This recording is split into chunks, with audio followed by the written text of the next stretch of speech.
Hi, I'm Tinny from Mini Bowl Design, and today I want to tell you a story. I look back at my childhood, and I try to look at the good things. Okay, here's one of the good things. When I was a little kid, every now and then we'd go to the next town. Well, it was actually a couple towns over at the time. It's only one now because I live in a different place.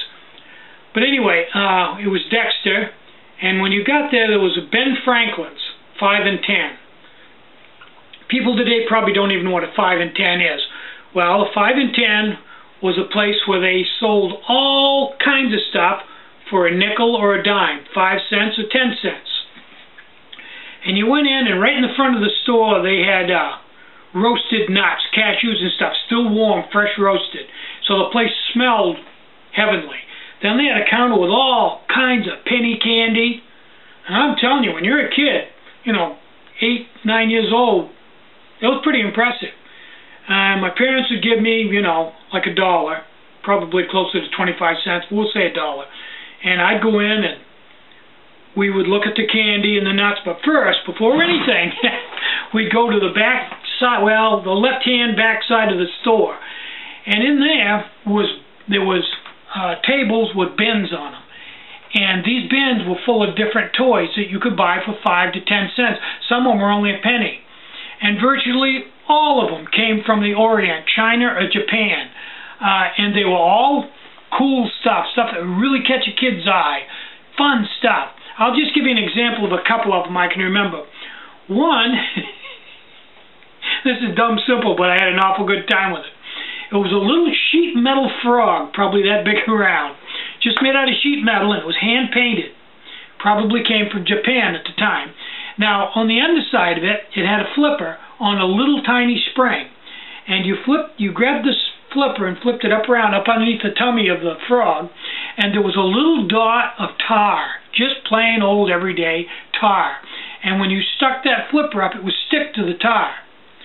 And the spring was all compressed. Now, you set that down on the tabletop, and anywhere from 1 second to a minute later, that spring would slowly pull away from the tar, and when it completely released itself, the spring would flip it down and the frog would jump.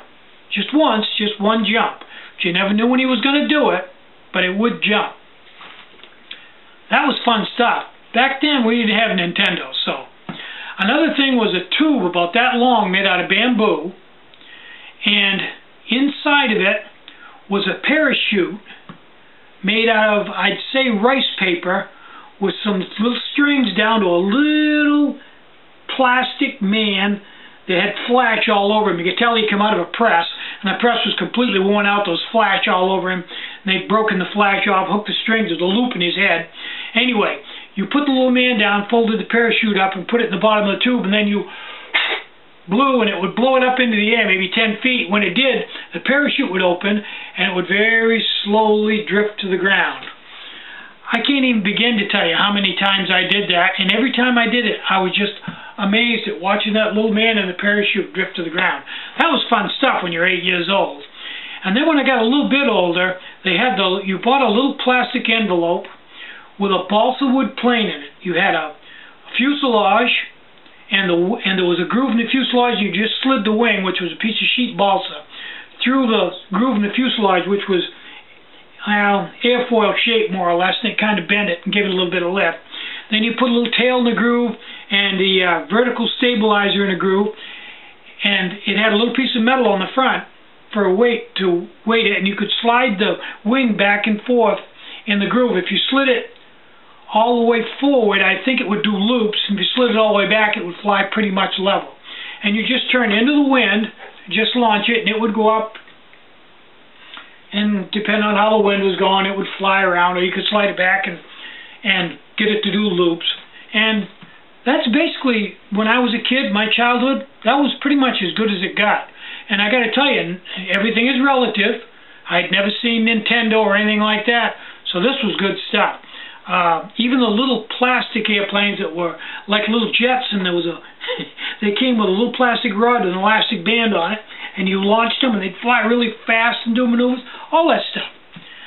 That's the stuff I grew up with. So the Orientals, the Chinese and the Japanese, very, very, very resourceful people. I mean, they made this stuff, and later on, even now, I see on TV when they do a documentary, there's people in a back room somewhere with a little stamping machine or a little lathe or something turning out stuff like this by the thousands. They're probably getting paid, you know, 1/10 of a cent for each one, but they're making a living on it. And I really admire the way the average person in China and Japan out in the countryside, not the wealthy people in the city, how they live. I mean, they're very, very down-to-earth people. They don't, you know, they go to the public market to buy their dinner. They go to the public bath to take a bath. Their houses are very modest. They don't even have beds. They just have a bedroll. And they seem to be very happy and very resourceful people. I'm very impressed with them. And all this equipment I have is made by Chinese people who go to work every day and go in, and a lot of the stuff on these machines, if you take them apart, is hand-fitted. It's made and then hand-fitted. I've seen on the internet where there's huge rooms where there's table after table, people building these lathes, and they're building them, fitting them up by hand, every piece. And it shows in the lathe. You can see a lot of handwork in them. Personally, I'm very impressed by that. I really enjoy that type of technology, and it has inspired me a lot in the way I run my shop. So I'm Tinny from Mini Bull Design, and that's just what we call a little piece of Tinny. Get out and hike, take a friend, enjoy the great outdoors, and more important than anything, be nice. Really, be nice. It doesn't cost any more. Leave no trace. Don't leave anything out on the trail. Carry in, carry out. And if you find somebody else's stuff, carry it out too. And have a really great day. Bye-bye.